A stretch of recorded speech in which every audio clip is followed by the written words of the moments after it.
I'm telling you, y'all probably felt it. I know I did about 2-3 weeks ago. We've been building, the momentum shifted. It's ours. We just got to see it all the way through. So let's keep the enthusiasm up, the intensity level. Let's have a victory on August 2nd.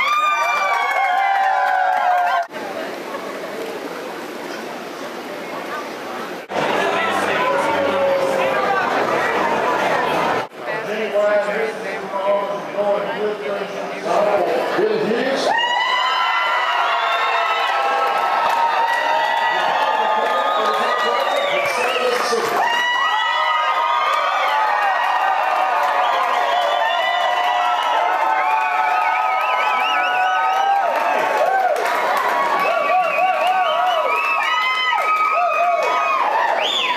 Is it hot enough for you?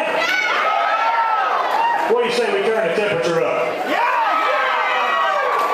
My wife Paula and I have been coming here for a lot of years with our family. If you look at our fan, you can see we've grown a little bit over the years, and now we're ready for a new job. The last time I was here, not at the fair, but on this stage, it was with a group of singing senators. And we were playing a little bluegrass, a little gospel for you. And I hope you don't blame me, or if you'll forgive me, just kind of break down the middle of the speech and start singing, Shall We Gather at the River? Y'all just sing along with me if I lose my control, okay? Now, I recently saw a picture, a photo of former Congressman and former Governor John Bell Williams, former Governors Bill Waller and J.P. Coleman, and also in the picture of United States Senator John Stennis. And it was right on this stage. It's an old picture. Now, it struck me that these men, just like Senator Trent Lott and Thad Cochran, you know, they were elected and re-elected many, many times because Mississippians valued their work and trusted their judgment. And then it hit me. I wonder if any of those men would have ever been called a career politician. Were their many years of public service devoted to the fellow Mississippians a bad thing? Something to be criticized? No, certainly not. Career politician? That's a term that my opponent tries to stick me with. And it sounds real funny coming from a guy who's already served 8 years and doesn't want to give up his political career yet. Now seriously, if I'm a career anything, I'm a career son, a career husband, my wife of 25 years. I'm a career father, and I'm a career small businessman. And thanks to my home folks who trusted me enough to serve them, I've been a trusted public servant because they've allowed me to serve for 5 consecutive terms in the Senate. Now my dad's here, and my mom, but you know, as dads will, he's been worrying about some things in my opponent's pack ads and what they say about me. I tell Dad that I've spent my time in the legislature earning the trust of the people I serve, and Dad, they know the truth. But speaking of the truth, Dad says I need to tell it. So do you mind if I shut the corner a little bit? In his first stab, my opponent blames the legislature for out-of-control spending. Come to mind in his speech here last year, he said the legislature is responsible for everything that's bad about state government. Well, this year, apparently he's narrowed it down a bit. He says that what's wrong with government right now, that I'm responsible for everything. But while Mr. Reeves calls himself a watchdog regarding our state debt, he intentionally fails to tell you that the bond debt that the legislature debated and that Governor Barber reviewed and signed is the same debt Mr. Reeves voted for 99% of the time as a member of the bond commission. Would you call someone like that a watchdog? Mr. Reeves is no watchdog. Why? Because he has never cast a vote in the legislature, or tried to work with others, or had to build coalitions to vote for or against a measure, because he has never served in the legislature. He's like a car mechanic going around asking to fix your car when he's never set foot inside a garage. Then his latest attack ad, he says I got caught lying about his record. Well, Mr. Reeves, when you're in government, your record is your record. You have one, I have one. I have a record of service in the legislature that I'm proud of. I don't lie about mine, and you need to be honest about yours. The truth is, Mr. Reeves doesn't have much of a record. He's not talking issues, he's not talking specifics, and he has yet to answer many important questions raised in this campaign. But enough about the other guy. Folks, I have a record you can review.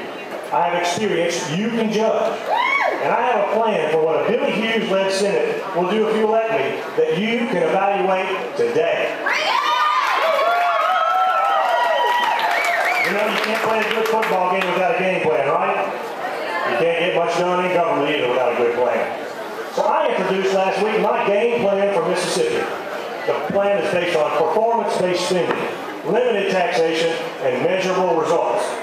It specifically addresses issues Mississippians tell me are important to them and what we want to accomplish. Now certainly we're all for a good quality education for our children. We all recognize that our ability to educate our kids goes hand in hand with the creation of jobs here in Mississippi. As Lieutenant Governor, I'll work to strengthen the student-teacher relationship. I will work to direct as much available funding as possible to our classroom. I will work for better pay for our best teachers. And I will work to reform how we connect education to job creation by creating a true dual-track diploma program. It's time. And we all agree that we want the best high-paying jobs for Mississippians. Unlike my opponent, I've spent my entire working career in my non-government job creating jobs through my own business. I've also been blessed to work with my colleagues in the legislature to bring good, high-tech, high-paying jobs to Mississippi with companies like Nissan, Toyota, American Eurocopter, and others. Now, we all want less government intervention in our lives, right? We want lower taxes. We want better opportunity. With my business background, and with the lessons I've learned in my own family, I understand that it's your money. When we're asking for taxes, I understand that it's your money. In my game plan, you know the first thing we're going to do? We'll eliminate the state's inventory tax.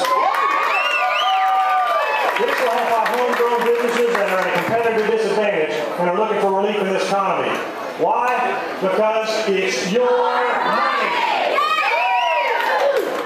We will adopt a Sunshine Act, and it's about time.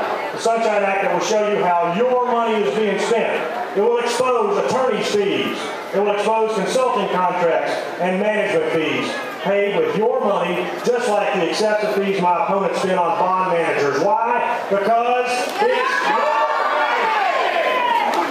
And you know, I'm all for helping out our fellow Mississippians who find themselves without jobs through no fault of their own. But I will work to require drug testing of welfare recipients and unemployment beneficiaries.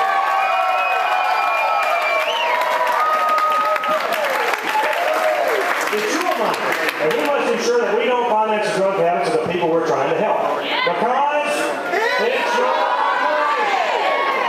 I'm honored to have been a legislative team player and often a leader in many of the state government reforms that we have achieved. Like the Rainy Day Fund when I was a member of the Governor Fordyce and Eddie Briggs team. Like tort reform and the Castle Doctrine when I was a member of the Haley Barber and Amy Tuck team. And most recently when we took on immigration reform and battled the scourge of meth labs in our communities as a member of the Haley Barber and Phil Bryant team.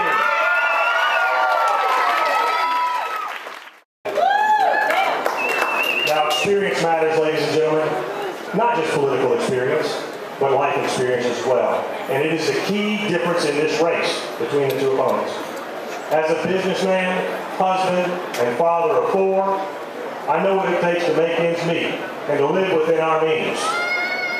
As a survivor of Hurricane Katrina, I know personally that with the support of my faith, my family, and my neighbors, how to survive, persevere, and move forward. As a public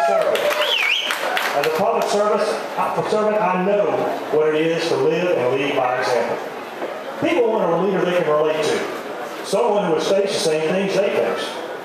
I agree with Governor Barber when he says to be a good leader, you have to be what you're for. I think you also have to be who you are, and you need to let people know about that. You know, when I was first elected, there were only 9 Republicans in the Senate, only 9. And we worked hard together. Our team has worked hard. And Mississippians have a very clear choice in this race. There is so much at stake here. I ask that you let me continue the work I've been doing in the Senate. work that I have the training, the knowledge, and experience to do. You know, I've been working to learn the job, and now I'm ready to work as part of your team, to be one of the leaders of your team as your next Lieutenant Governor.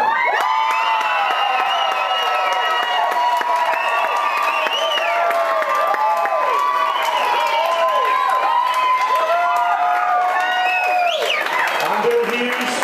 I'm running for Lieutenant Governor. My children thank you. My wife Paula thanks you. My staff, my wonderful staff thanks you, and the countless wonderful volunteers thank you, and I thank you. God bless. Make sure we're going on the second.